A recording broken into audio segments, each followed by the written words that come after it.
2026တောင်ရောက်နေပြီဒါချီလိုက်ကတငယ်ချင်းတွေအေးကိုဒီတိုင်းပဲဝယ်တောက်နေကြတော့လားဆက်ဘားမှာ My Type of Juice လို့သွားပြီးတော့မရှာပါနဲ့ခင်ဗျာတငယ်ချင်းတို့နဲ့လိုက်ဖက်တဲ့အေးလေးကိုတခါတည်းပြောပြပေးသွားပါမယ်ခင်ဗျာဒါချီလေးမျိုးမှာလူကြိုက်များပြီးတော့အရန်ကိုမှရန်ကောင်းတဲ့ Julie 20ဘတ်တန်မိုးရင်အေးဆိုင်စီကိုဟိမျိုးကခေါ်သွားပေးပါမယ်ခင်ဗျာဆိုင်နေရာလေးကတော့ရွှေကုံမရလမ်းစုံတောင်းမှာရှိပါတယ်ခင်ဗျာဒီဆိုင်ကအယောင်ရဆုံးအေးရှစ်မျိုးကိုတောက်ကြည့်ပြီးတော့ rating ပေးသွားမှာပဲဖြစ်ပါတယ်ခင်ဗျာဆိုတော့တငယ်ချင်းနဲ့လိုက်ဖက်တဲ့အေးကိုရှာဖို့အတွက်ဗီဒီယိုလေးကိုအဆုံးထိကြည့်လိုက်တော့နော်ပထမဆုံးတောက်ကြည့်မှလေးကတော့ပင်မဲ့အရသာအေးလေးဖြစ်ပါတယ်ရီးစားနဲ့ရပြတ်ထားရင်ဒီအေးလေးတောက်ကြည့်ပါခင်ဗျာ press ဖြစ်ပြီးတော့ပထမတကုံမှာတင်လန်းဆန်းသွားပါတယ်အရန်ကိုလန်းဆန်းလို့ရီးစားကိုမေးနိုင်တဲ့အထိကိုလန်းဆန်းသွားပါတယ်ဒီအေးလေးကိုတော့8 out of 10ပေးပါတယ်ခင်ဗျာနံပါတ်1အေးလေးကတော့အုံးရည်ရတာလေးပဲဖြစ်ပါတယ်ခင်ဗျာချစ်သူကစိတ်ဆုံးနေလို့ဘယ်လိုချောရမလဲမသိဘူးဆိုရင်ဒီအုံးရည်လေးကိုသာဝယ်တိုက်လိုက်ပါခင်ဗျာအုံးရည်ချိုချိုလေးရဲ့အုံးသီးဖက်လေးရဲ့ပါတာကြောင့်အမှတ်ကောင်းကောင်းရပြီးချစ်သူကလည်းမြ мян စိတ်ဆိုးပြေပါလိမ့်မယ်ခင်ဗျာအုံးရည်အေးလေးကိုတော့10 out of 10ပေးပါတယ်ခင်ဗျာနံပါတ်3အေးလေးကတော့ဘူဟာဝိုင်အေးမျိုးစားလေးပဲဖြစ်ပါတယ်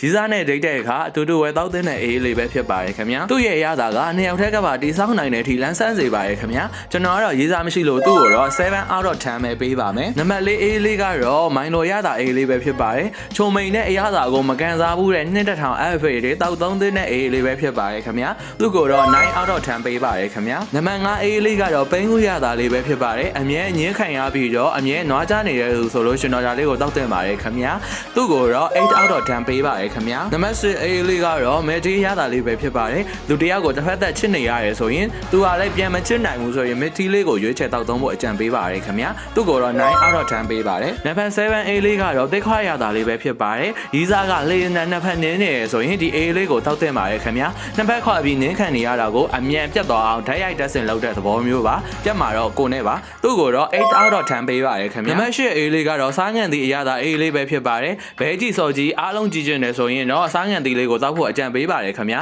ချင်းငံအရသာလေးကိုတောက်ပြီးအမြဲတမ်းလက်ဆန်းအမြဲတမ်းပြုံးပြီးမြင်ရသူတိုင်းကိုအပြုံးနဲ့မြူဆွဲနိုင်အောင်လို့ပါခင်ဗျာသူ့ကိုတော့10 out of 10ပေးပါတယ်ခင်ဗျာဆိုတော့တကယ်ချင်းတို့လည်းဘယ်နံပါတ်ကိုတောက်ဖို့လိုနေလဲဆိုတာ comment မှာရေးခဲ့ပေးပါအောင်ခင်ဗျာဗီဒီယိုလေးကိုဆုံးဖြတ်ကြည့်ပြီးတော့ကျေးဇူးအများကြီးတင်ပါတယ်ခင်ဗျာအခုဗီဒီယိုလေးကို like and share လုပ်ပြီးတော့ကျွန်တော်ကိုကူညီပေးပါအောင်ခင်ဗျာနောက်ထပ်ဗီဒီယိုမှာထပ်ပြီးဆိုတော့တွေ့ရအောင်လို့ကျွန်တော်ရဲ့ Facebook TikTok YouTube channel တို့ကို like and follow လုပ်ထားဖို့မမေ့နဲ့နော်တတ်တာ